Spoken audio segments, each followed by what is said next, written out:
আচ্ছা, এই যে আপনি এখানে আপনার শশার যে চাষটা করছেন, এই যে জমিটা এখানে কতটুকু জমি নিয়ে আপনি শশার চাষ করছেন? এই ৩ খানি মতো।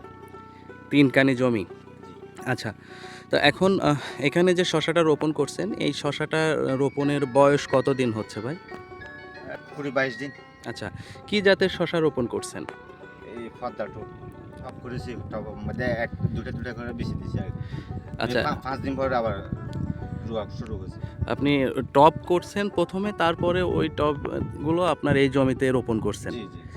আচ্ছা, আচ্ছা। এখন যে আপনার অবস্থা শশার আমরা দেখতে পারছি। তো সেক্ষেত্রে গাছ গ্রোথ মোটামুটি ঠিক আছে ২১ দিন অনুযায়ী।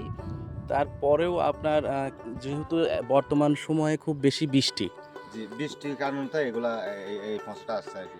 আচ্ছা, বৃষ্টির কারণে আপনার গাছটা পচে যাচ্ছে, যেটা ঢলে পড়া রোগ বলা হচ্ছে। এই ঢলে পড়া রোগটার কারণে আপনার অনেক গাছ নষ্ট হয়ে যাচ্ছে। জি, জি। বিভিন্ন জায়গায় আবার দেখা যাচ্ছে যে আপনি নতুন করে রোপণ করে দিছেন। মানে এমনি বিচি মেরে দিছে আরকি। আচ্ছা, ২-৩ টা করে মানে বিচি ডালা দিয়ে দিছে। যে জায়গাগুলো গ্যাপ হয়ে যাচ্ছিল সেই জায়গাগুলোতে পরবর্তীতে আপনি বিসি রোপণ করে জি, জি, দিচ্ছেন। জি। আচ্ছা, এই যে আপনি শশা চাষ করছেন এখানে ৩ কানি জমি। শশা চাষের কি আপনার পূর্ব অভিজ্ঞতা আছে? এর আগে কখনো করছেন? করছি। আচ্ছা, আচ্ছা। এখন এই যে আপনি শশা চাষ করছেন, এই শশা চাষ করতে গিয়ে আপনার প্রথমত জমিতে বিভিন্ন রকমের সার দিতে হইছে, বিভিন্ন রকমের খাদ্য দিতে হইছে মাটিতে রোপণের আগে। তো কি সার দিছেন? মানে টিএসপি মানে ২-৩ সাইড দানা টিএসপি দিছি। ওই গত গর্ত করেছি তো হ্যাঁ, গর্তের হ্যাঁ। মধ্যে ২-৩ দানা আরকি। আচ্ছা, মানে ১ম এ যে টবটা আপনি রোপণ করবেন, সেই টবটা রোপণ করার জন্য পূর্বেই বা আগে থেকেই একটা এ এক গর্ত করে একটা রাখছেন। গর্ত করছি। গর্তের মধ্যে ২, ৩, ৫ দানা মতো দিছি। হ্যাঁ, দেওয়ার হ্যাঁ। পর মানে অল্প কদ্দুর মাটি দিয়া টবটা বয়ে দিই। ভালো করে রুই দিই আরকি। আচ্ছা, এরপরে আর কোন রকমের কোন সার দিতে না সার হইছে? দিই নাই। সার দেবো যে মানে ২ দিন বাদে আবার সার দেবো আরকি। আচ্ছা, আচ্ছা। তো এখন এই যে আপনার ৩ কানি জমি চাষ করছেন। আমি ১ কানি জমির একটু হিসাব যদি নেই যে ১ কানি শশা চাষ করতে গিয়ে আপনার এখন পর্যন্ত ২১ দিনে কি জি। পরিমাণে খরচ হলো আপনার? এখন আমার ৳৩৫,০০০ মতো গেছে প্রতি কানি বেশি। প্রতি কানিতে ৳৩৫,০০০ চলে গেছে। জি, জি। আচ্ছা, এরপরে তো আপনার এই যে জমিগুলো এখনো তো গাছ ছোট। তো এরপরে কি আপনার পদক্ষেপ নিতে হবে এই গাছ থেকে ফলটা সংগ্রহ করতে গেলে? মানে সার বিষ দিতে হবে। সার দিতে হবে, ভিটামিন দিতে হবে। তারপর ইয়ার পরে পচা বিষ মারতে হবে, গুনগুনি ওষুধ মারতে হবে। আচ্ছা, যেগুলো পোকামাকড় আছে এগুলোকে আপনার মানে দেখে, নিয়ন্ত্রণে দেখে রাখতে হবে। ওষুধ আনতে হবে। নিয়ন্ত্রণে রাখতে হবে। আর এরপরেও আপনার এই যে শশার যে জমিটা এটাতে তো আপনার ঢালাওভাবে থাকবে না। আপনারা হয়তো এখানে খুঁটি বা বিভিন্ন রকমের খুঁটি আনছি না, খুঁটিগুলা মানে কুপায় দিয়ে মানে খুঁটি পুঁতে দিবেন। জি, আচ্ছা, আচ্ছা। সেই খুঁটি পুঁতে দেওয়ার পরে আপনার এই শশার গাছ লতা বাইবে যখন বা লতা যখন বাড়বে, তখন আপনার ওইগুলাতে উঠে যাবে এবং পরবর্তীতে সেখানে আপনার শশা আসবে এবং ওগুলো আপনারা উঠায়ে বিক্রি করবেন। বিক্রি করব। আচ্ছা, তো এখন আপনার এই জমিতে এখন পর্যন্ত যদিও আপনার ৳৩৫,০০০ বললেন কানিতে চলে গেছে। চলে গেছে। তো এখন একেকটা জমিতে আপনার ১ কানি জমিতে আপনার কি পরিমাণে অর্থের খুঁটি লাগে? ২৫০০ মতো লাগবে। ২৫০০ খুঁটির কি দাম কেমন হবে? ৳৩ করে একটা। একেকটা খুঁটির দাম ৳৩ করে। ২৫০০ ৩,০০০ মতো লাগে। মানে মনে করেন আমি একখানি পিছে ৩,০০০ তালে দিছি। প্রায় ৯,০০০ ১০,০০০ টাকার আপনার খুঁটি লাগবে। তাহলে লাগবে। কি আপনি একেকটা গাছ রোপণ করছেন যে এই একেকটা গাছের গোড়ায় একেকটা খুঁটি দিবেন এরকম? জি। মানে সেক্ষেত্রে আপনার যতগুলো টব আছে, যতগুলো চারা রোপণ মানে করছেন। খুঁটি যদি চিকন হয় হ্যাঁ, হ্যাঁ, মানে ২ টা দিতে হবে। হ্যাঁ, যদি গিয়ে একটু বড় হয় হ্যাঁ, একটা দিলে চলবে।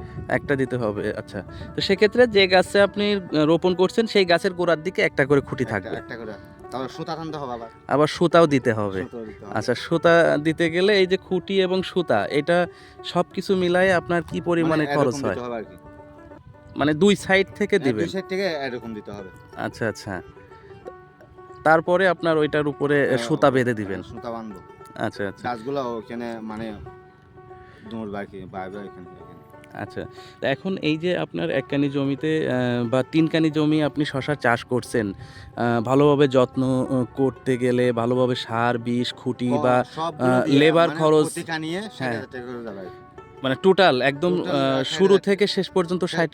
মানে কিরা যেদিন হতে ছিড়বো সে ইয়ের আগে পর্যন্ত মানে ৬০,০০০ ৭০,০০০ মতো খরচ হবে আরকি। আচ্ছা, তো এই যে সময়ে আপনার ৬০-৭০ হাজার টাকা আপনি খরচ করবেন, তারপরে মানে ছিঁড়ার আগ পর্যন্ত। জি, জি। ছিঁড়ার পরেও তো আপনার কিছু খরচ আবার হবে, হবে না? অবশ্যই হবে। তাহলে শুরু থেকে শেষ পর্যন্ত ওখানে আনুমানিক মানে সিরায় পরে ভিটামিন মারতে হবে, হ্যাঁ, গুনগুনি হ্যাঁ। ওষুধ মারতে হবে, তো লক আছে লকের ওষুধ মারতে হবে। আপনি এই জমি থেকে কি পরিমাণে অর্থ আয় করতে পারবেন?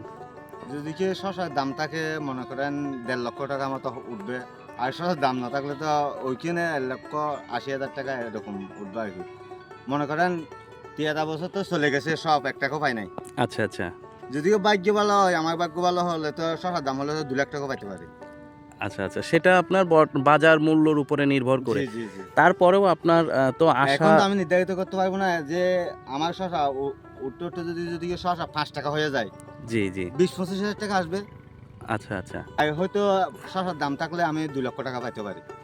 আচ্ছা, আচ্ছা। তবে তারপরেও এই যে মৌসুমটায় আপনারা শশা করছেন, জি, এই মৌসুমটায় কিন্তু তুলনামূলকভাবে বিভিন্ন জায়গায় শশা হয় না খুব একটা। হয় না।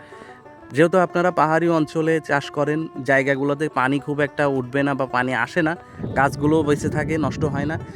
তো সেই দিক থেকে চিন্তা করলে শশার একটা ভালো দাম আপনারা পেতে পারেন। যেহেতু বাজারের চাহিদার অনুযায়ী যোগান কম থাকবে। জি। তো ভাই আপনাকে আন্তরিক ধন্যবাদ জানাচ্ছি। আশা করি ভালো ফলন আপনি এখান থেকে পান এবং ভালো অর্থ আয় করেন। এই আশা আহ্বান রেখেই আমরা আজকের মতো আমাদের প্রোগ্রাম শেষ করছি। ভালো থাকবেন, সুস্থ থাকবেন। আসসালামু আলাইকুম। ওয়ালাইকুম আসসালাম। আসসালামু আলাইকুম।